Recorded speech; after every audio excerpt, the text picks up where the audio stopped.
드디어 코로나19 백신 접종이 26일부터 시작됩니다. 1년이 넘게 마스크를 쓰고 사회적 거리두기를 하고 고생들 많이 하셨습니다. 그런데 이 백신을 누가 1호로 맞는가에 대한 논란으로 아주 난리 깽까당입니다. 국민의힘 주호영 원내대표는 백신 접종 센터까지 방문해서 외국에는 상징적인 분, 최고령자, 국가 지도자가 하는데 우리나라 1호는 누구냐고 물어봤습니다. 그거 궁금하면 그냥 전화로 물어보면 되잖아요. 국민의힘하고 헷갈리는 국민의당 안철수 대표는 또 자기가 1호로 맞으면 안 되겠냐고 합니다. 거기에 대한 정경 질본청장의 답변은 간단했습니다. 응, 안 돼. 정해진 사람 없고 5개가 한 팩이라 첫 번째 맞는 사람이 그냥 1호라고 합니다. 1차 백신 접종자의 93%가 접종에 동의한 상황이라 다들 먼저 맞고 싶어하는 상황에 굳이 대통령이 먼저 맞게 만들어서 욕먹게 하려고 하는 게 뻔히 보이는데 언론은 그걸 알면서도 그냥 기사로 써주고 또 그 기사는 포털 상위권에 계속 올라가 있습니다. 1호로 맞는 게 중요한 게 아니잖아요. 우리가 궁금한 건 일반 국민들은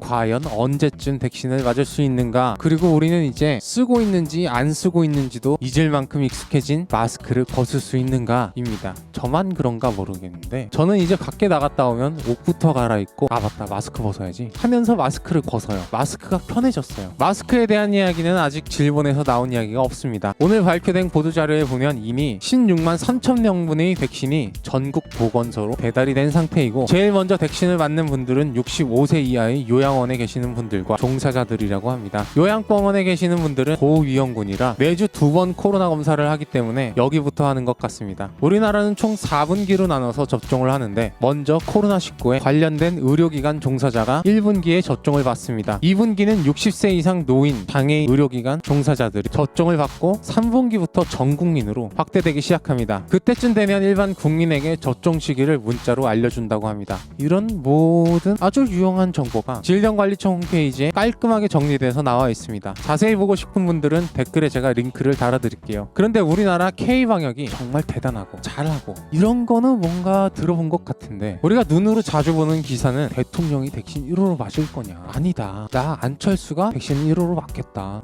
그거는 안 된다, 이런 코미디 같은 이야기가 기사로 나오고 있습니다. 그래서 제가 전 세계의 코로나 상황이 도대체 어떻게 돼가고 있는 건가, 백신을 맞고 있는 나라는 어떤 상황인가를 찾아봤습니다. 일단 가장 먼저 백신을 맞기 시작한 영국은 확진자가 총 413만 명입니다. 1일 확진자는 1만 명대예요. 영국은 백신을 2020년 12월 8일부터 맞기 시작했습니다. 3개월이나 백신을 접종했는데 하루 확진자가 1만 명이에요. 그런데도 영국은 봉쇄를 해제하고 5월부터 해외여행을 가능하게 하겠답니다. 영국 일주일 뒤 백신을 접종한 나라가 미국입니다. 미국은 확진자가 2,788만 명입니다. 미국의 하루 확진자는 하루 평균 6만 명대입니다. 미국은 효과가 좋다는 화이자 백신을 맞았는데 왜 확진자가 별로 줄지 않았느냐면 모든 백신은 콜드체인이라는 저온으로 유통하는 시스템이 있어야 하는데 화이자의 콜드체인은 영하 75도로 엄청나게 낮아야 하기 때문에 인프라가 부족해서 백신 접종 속도가 느려졌기 때문입니다. 그래서 미국의 하루 확진자 그래프를 보면 이렇게 5만에서 17만 명까지 막 왔다 갔다 하는 겁니다. 이렇게 화이자 백신의 콜드체인 방식이 어렵기 때문에 우리나라는 냉장 보관이 가능한 아스트라제네카를 화이자와 같이 공급하고 있습니다. 그러면 또 궁금한 것이 과연 우리나라는 유럽의 선진국과 비교해서 방역을 얼마나 잘한 것일까? 수치적으로 알 수는 없을까 생각해봤습니다. 왜냐하면 나라마다 인구수가 다르잖아요. 미국은 인구가 많으니까 우리나라보다 확진자가 많아도 인구수가 많아서 그런가? 생각할 수 있습니다. 그래서 질본 홈페이지에 들어가면 인구수 10만 명당 감염자 수를 발생률이라는 수치로 나라별로 다 적어놨습니다. 기자들이 기사로 안 쓸 뿐이지 수치는 전부 공개가 돼 있어요. 우리나라는 170.77인데 이걸 기준으로 다른 나라를 비교해보면 미국의 발생률